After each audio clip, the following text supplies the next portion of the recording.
कळवण तालुका हा पेसा क्षेत्रातील तालुका असून त्या ठिकाणी काम करणाऱ्या पेसा मोबिलायझर आदिवासी महिलांकडून चेक काढण्यासाठी वारंवार पैशाची मागणी करणाऱ्या पेसाच्या तालुका समन्वयक मीरा बापू पाटील यांच्यावर आदिवासी मोबिलायझर पदावर असणाऱ्या महिलांनी आरोप केले आहे।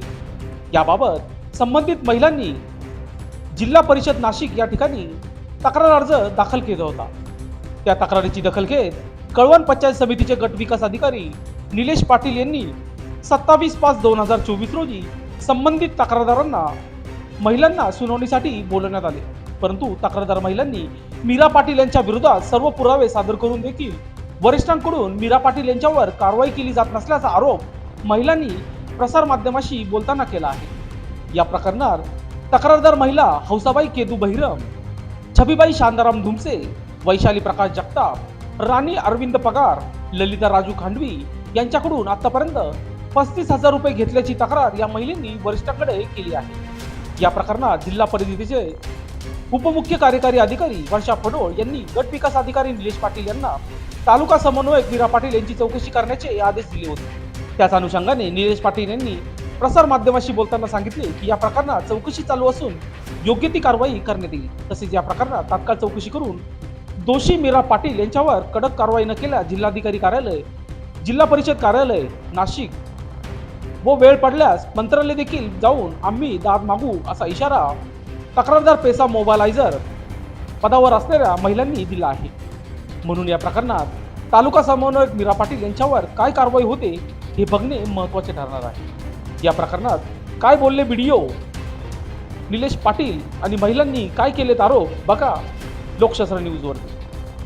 या संदर्भात 5 ते 6 ग्रामपंचायतींच्या काही महिलांच्या तक्रारी प्राप्त होत्या। त्यांनी जिल्हा परिषद कार्यालयाकडे सदरच्या अनुषंगाने तक्रार केलेली होती। सदर तक्रार आमच्याकडे चौकशीसाठी पाठवण्यात आली। त्या अनुषंगाने आज सर्व महिलांची या ठिकाणी समक्ष सुनावणी घेण्यात आली। त्याचप्रमाणे त्यांचं म्हणणं काय होतं ते ऐकून घेतलं गेलेलं आहे आणि त्या पद्धतीने जिल्हा परिषद स्तरावर त्याचा अहवाल पाठवण्यात येईल। माझं नाव हौसा केदू बैरम, ग्रामपंचायत खडकवन, पेसा मोबिलायझरचं काम करते मी तिथे। तुमच्यासोबत काय प्रकार घडला आणि शासन स्तरावरून तुम्हाला काय मदतीची अपेक्षा आहे?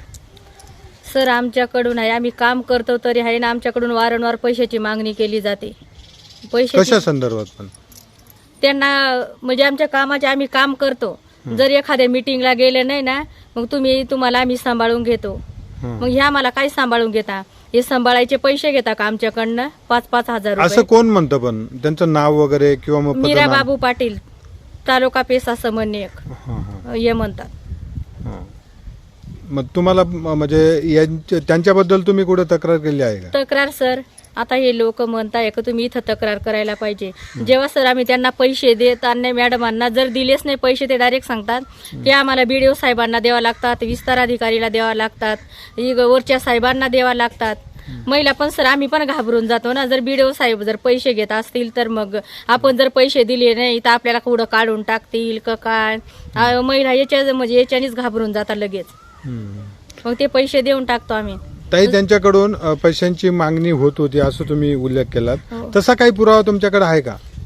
हो आहे ना आमच्याकडं। काय पुरावा आहे? आमच्याकडे रेकॉर्डिंग आहेत, आम्ही स्वतः पण पुरावे आहेत। मी स्वतः त्यांच्या बॅगेमध्ये पैसे ठेवलेले आहेत, आमच्याकडे पुरावे आहेत त्यांचे। म्हणजे काय भक्कम पुरावे आहेत आमच्याकडे? जेव्हा प्रशासन आमच्याकडे मागतील ना त्या पुरावे, त्यावेळेस जेव्हा वेळ येईल तेव्हा आम्ही त्यांना देऊ। पंचायत समितीचे BDO साहेब त्यांनी तुम्हाला या संदर्भात काही विचारणा केली का?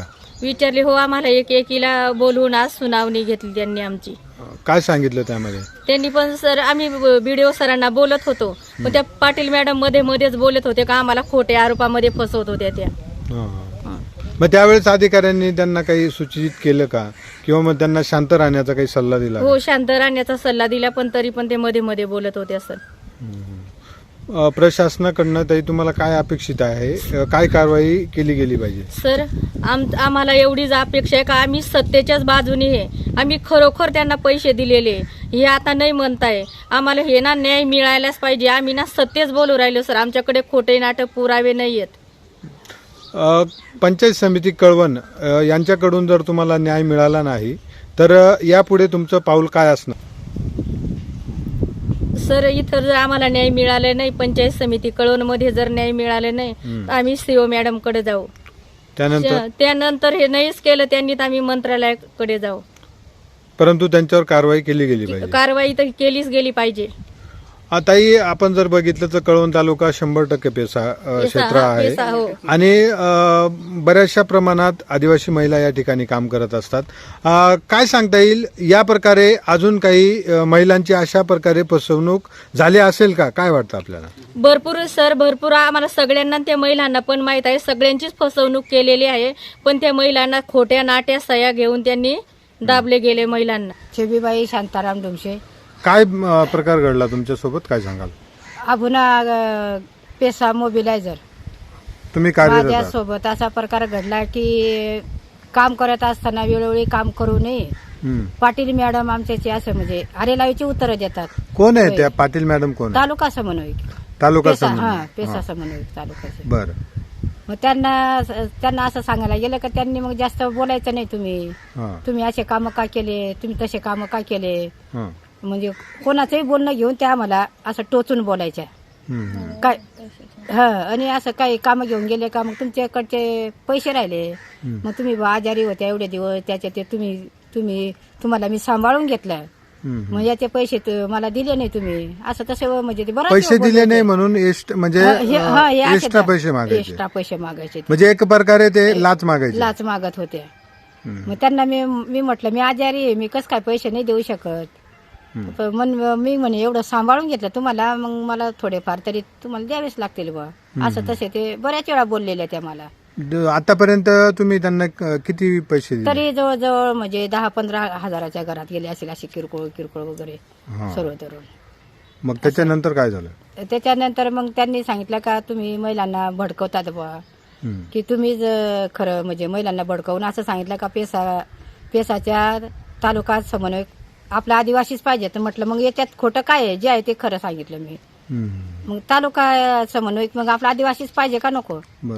बरोबर आहे ना? हो, मी असं सांगितलं. मग असं सुद्धा म्हणजे BDO साहेबांसमोर सुद्धा असंच बोलत होते. तर ते थोडंसं असं आजूबाजूला थोडेसे लक्ष देत होते. ते बोलण्याकडे आमचं लक्ष, म्हणजे आमच्या बोलण्याकडे पाहिजे तसं लक्ष नव्हतं त्यांचं. तुम्ही कुठं अर्ज वगैरे केला होता का? हो, शिव मॅडमला अर्ज. शिव मॅडमला. त्याच्यानंतर तुम्हाला कळवणला बोलवण्यात आलं सुनावण्यासाठी. कधी? शुक्रवारी बोलवलं, ते कॅन्सल केली, ते काहीतरी झालं, ते काय आम्हाला सांगता येणार नाही. पण आज बोलवलं त्याच्यासाठी, मग आज आम्ही सुनावणी केली तिथं. ते BDO साहेबांनी तुम्हाला काय सांगितलं? BDO साहेबांनी मग सांगितलं आता जे आम्ही अर्जात लिहिलं ते विचारलं, ते खरं आहे का खोटं आहे का? हो साहेब खरं आहे असं सांगितलं आम्ही. पण मग ती तिथं नाहीच म्हणते ना. मग तुमच्याजवळ काय पुरावे? ते आमच्याजवळ पुरावे नाही, पण आम्ही दिलेले आहे ना, आम्ही जिवंत पुरावेत ना अजून, आणि काही रेकॉर्डिंग पण केलेली आहे आमची. आता ही काय मागणी आहे तुमची नक्की? म्हणजे पुढे काय कारवाई केली गेली पाहिजे त्यांच्यावर? पुढे प्रशासनाकडे काय मागणी कराल? प्रशासनाकडे आम्ही अशी मागणी करणार का आमच्या तालुक्याला समन्वयक आमचा आदिवासीच पाहिजे, अशी मागणी केलेली आहे आम्ही. आम्हाला न्याय मिळण्यासाठी आता आम्हाला असं आहे आमचं म्हणणं की आम्हाला ज्या तालुका समन्वयक आहेत ते त्यांच्याकडनं आम्हाला जे पाहिजे ते तालुका समन्वयक भेटलेच पाहिजे. आपला आदिवासीच भेटला पाहिजे. आणि त्याच्या जे आम्ही न्याय मागतोय BDO साहेबांकडे केलेले त्या पद्धतीनेच आम्हाला न्याय मिळाला पाहिजे. नाही, त्यांच्यावर काय कारवाई होणं अपेक्षित? कारवाई त्यांच्यावर अशी कडक कारवाई केली गेली पाहिजे. समजा ती झाली नाही तर आपल्या स्तरावर काय उपाययोजना पावले कुठे पण उचलले? मग आम्ही पुढचं पाऊल उचलायला तयार आहेत. मग आम्ही लोकशास्त्र न्यूजसाठी बंटी आढाव, कळवण.